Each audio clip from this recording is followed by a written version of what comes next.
Hey everyone, thanks for joining me today in this devotion. As you know, we're going to be doing these devotions every Friday, and we just want to invite you in as we recap Friday's lesson every Friday.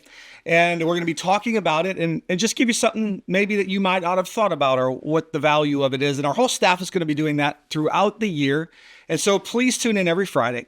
The other thing we want you to know is this: if you ever get behind on a week, instead of trying to catch up all the time, sometimes that gets overwhelming. We want you to just join us back on the day in which it is. Whenever you feel like, hey, I can catch up or I can start reading, please pick that day. But today we're going to talk about Genesis 16, 17, 18, I believe it is. And fascinating stuff in this passage. I mean, there's all kinds of things happening. I mean, Hagar becomes a surrogate mother to Abraham's child, Ishmael. We got this creating tension in the family between Sarah, even though that was culturally acceptable back in that day.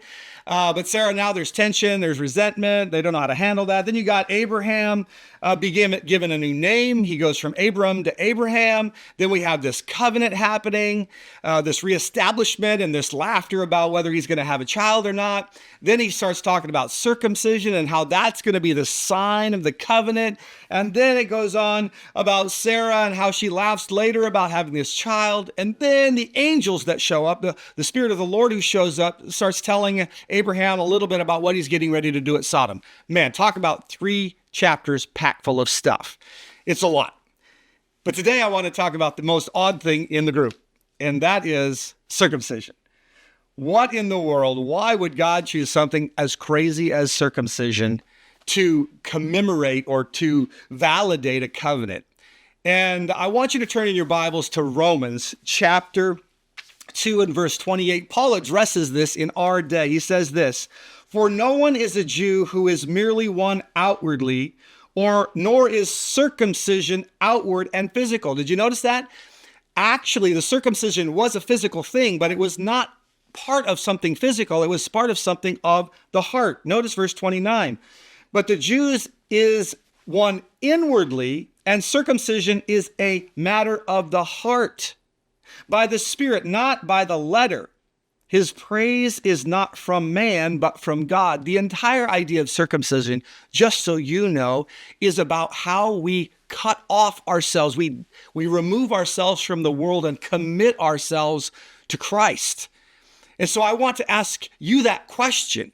Have you realized the magnitude of what it means to cut off, to remove from yourself that thing that is in the way that is causing you to not be a follower of Jesus? You see, the Jews, they were doing the physical, and yet they were neglecting the spiritual, which was living for Jesus, for living for the law. They stopped doing it. They stopped obeying it. Yet they thought, oh, we're good because we've done the physical thing. So many of us need to understand that our devotion is not physical, it's spiritual.